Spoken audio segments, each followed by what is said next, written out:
সালামু আলাইকুম, কি অবস্থা সবার? তো আজকে নিয়ে আসলাম Lenovoর আরেকটি TWS এর আনবক্সিং এবং ফার্স্ট ইমপ্রেশন।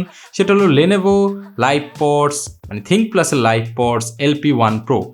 LP1 কিন্তু আসলে এই যে TWS বা ওয়্যারলেস TWS বাজেটের মধ্যে ১,৫০০ টাকা বা ২,০০০ টাকা এই বাজেটের মধ্যে যে TWS গুলা এটার জনক বলতে পারেন LP লাইনআপের LP1 এই TWSটির মাধ্যমে।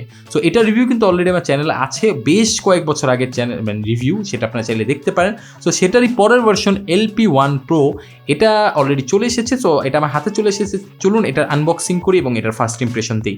সো বক্সটা কিন্তু ওই Lenovo লাইনআপের যেগুলো বক্স ওই টাইপেরই, খুব একটা চেঞ্জেস না, কালোর মধ্যে এই বক্স। এবং এই বক্সটা খুললে সরাসরি আপনারা এখানে আরেকটি বক্স পাবেন এবং এটা যদি এখান থেকে উপরের দিকে নেন, তোলার সাথে সাথে দেখবেন এই কাভারটা সরাসরি সরে যাবে এখান থেকে, এবং এই কাভারটা এখান থেকে সরে যাওয়ার সাথে সাথে আপনারা কিন্তু এখানে দেখতে পাবেন যে এই যে ইউজার ম্যানুয়ালটা আছে, আপনারা এই ইউজার ম্যানুয়ালটা সরাসরি এখানে দেখতে পাবেন। এবং ইউজার ম্যানুয়ালটা কিন্তু বেশ চমৎকার, মানে নর্মালি যেরকম থাকে তেমনই। এখানে দেখবেন দুইটা আলাদা আলাদা যে এয়ারবাডস আছে সেগুলো এখানে আছে, এবং এই এয়ারবাডসগুলো কিন্তু আসলে আপনি এখান থেকে আনহুক করবেন। সো এটা কিন্তু আসলে দেখেন আমি এখান থেকে এটা নর্মাল আনহুক করলাম। সো এখানে আনহুক করার পর একটা জিনিস, এখানে আমরা কেসটার দিকে যদি আমরা তাকাই এবং এই ওভারঅল আরও নিচে জিনিসপত্র আছে, আমরা এখানে এটা চেক করি যে নিচে কী কী আছে।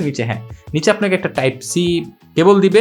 এই Lenovo LP1 এর সাথে কিন্তু এটাই সবচেয়ে বড় পার্থক্য, যে ওটাতে মাইক্রো USB ছিল মেবি, নাকি টাইপ সি ছিল আমি ভুলেও গেছি। এটাতে টাইপ সি আছে। এবং এটার মধ্যে যদি আমি কেসটা দেখি, কেসটা আমি এখানে ফার্স্টে যদি আমি এটা আনপ্যাক করি, আনপ্যাক করার সাথে দেখতে পাবো ওয়াও চমৎকার। এটা কিন্তু একটা গ্রে টাইপের টেক্সচার দিচ্ছে, গ্রের মধ্যে কিন্তু এটা একটা গ্লসি মানে ভাব আছে, এবং উপরের এটা কিন্তু ট্রান্সপারেন্ট একটা ভাব, মানে হালকা ট্রান্সপারেন্ট, খুব একটা ট্রান্সপারেন্ট না কেসটা, বাট ট্রান্সপারেন্ট। অর্থাৎ এটার ভিতরে যদি আমরা নর্মালি এই জিনিসটা রাখি, এটা কীভাবে রাখবো এটাও আমি জানি না। ওয়াও সেই। সো এটা এভাবে যদি আমরা এখানে বসানোর পর এই যে দেখতে পাচ্ছেন যে এটা কেমন। তো এখানে একটা এলইডি ইন্ডিকেটর আছে, এবং দেখেন এটা কিন্তু ট্রান্সপারেন্ট। এবং এটা বিল কোয়ালিটি যদি বলি, ওভারঅল এটা প্লাস্টিক মেডের নিচে কিন্তু এখানে টাইপ সি পোর্ট আছে, যেটার মাধ্যমে এটিকে চার্জ দিতে পারবেন। এবং হ্যাঁ, এর হিঞ্জটাও শক্তপোক্ত। বিল কোয়ালিটি আপনারা যদি ইয়ারবাডসের বিল কোয়ালিটি দেখেন, দেখতে পাচ্ছেন ইয়ারবাডসের বিল কোয়ালিটি কেমন, খারাপ না, প্লাস্টিকের। এবং এটার বাজেট যেহেতু খুব মানে একটা নাগালের মধ্যেই আছে, আমাদের মোটামুটি সবার নাগালের মধ্যে এই বাজেটটা আছে।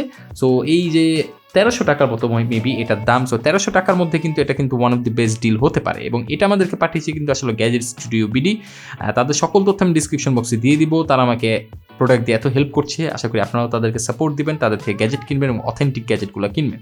সো ওভারঅল আমার কাছে কিন্তু এর বিল্ড কোয়ালিটি এবং ফার্স্ট ইমপ্রেশন খারাপ লাগে নাই ১৩০০ টাকা বাজেটের মধ্যে। বাট এটা সাউন্ড কোয়ালিটি বা আদার্স যে ফ্যাসিলিটিসগুলো আছে সেটা কেমন, সব কিছু জানবো পুরো ভিডিও জুড়ে। সেটা দেখতে হলে অবশ্যই আমার চ্যানেলটিকে সাবস্ক্রাইব করে রাখুন, এবং হ্যাঁ, এই ভিডিওটাতে মাস্ট একটা লাইক দেন, কারণ লাইক না দিলে আসলে এটা এঙ্গেজমেন্ট বাড়ে না, এবং পরবর্তী ভিডিওতে আসলে কিন্তু সেই আপনি নোটিফিকেশনও পাবেন না।